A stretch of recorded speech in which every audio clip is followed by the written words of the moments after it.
وحملناه على ذات ألواح ودسر تجري بأعيننا جزاء لمن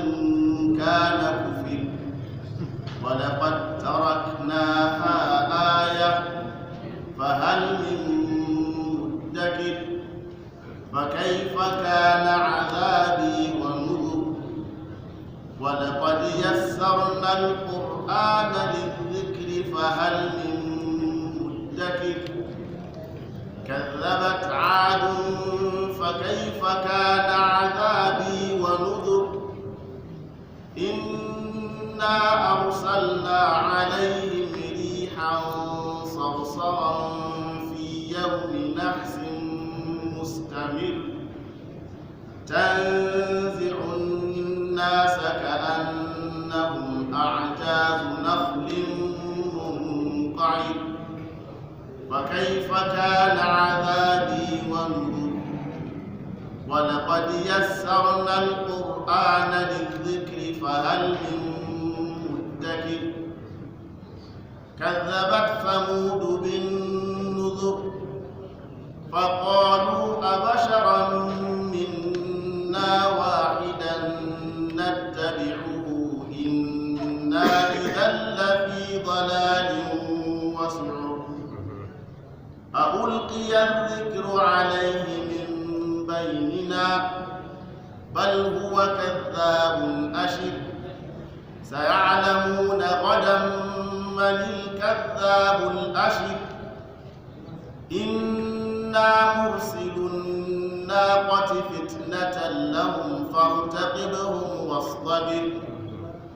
ونبئهم أن الماء قسمة بينهم كل شرب محتضر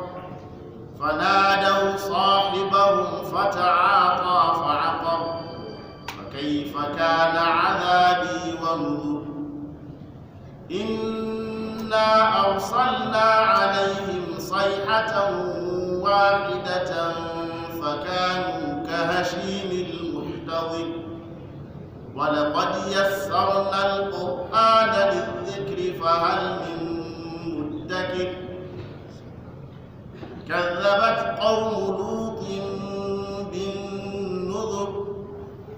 إنا أرسلنا عليهم حاصبا إلا آل لوط نجيناهم بسحر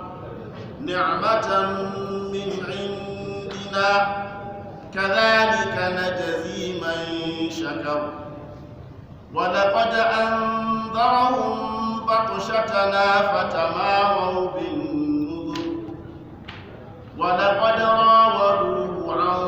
ضيفه فطمسنا أعينهم فذوقوا عذابي ونذر ولقد صبحهم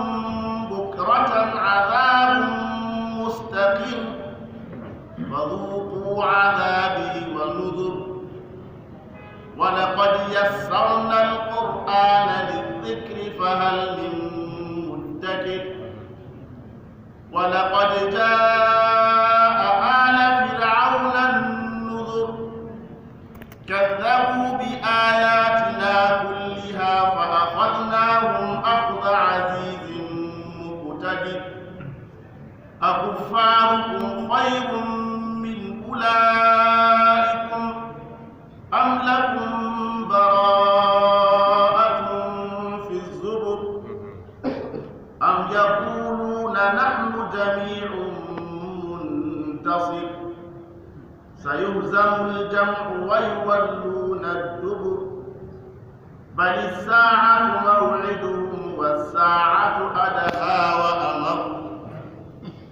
إن المجرمين في ضلال وسعر يوم يسحبون في النار على وجوههم ذوقوا مس سقر إنا كل شيء خلقناه بقدر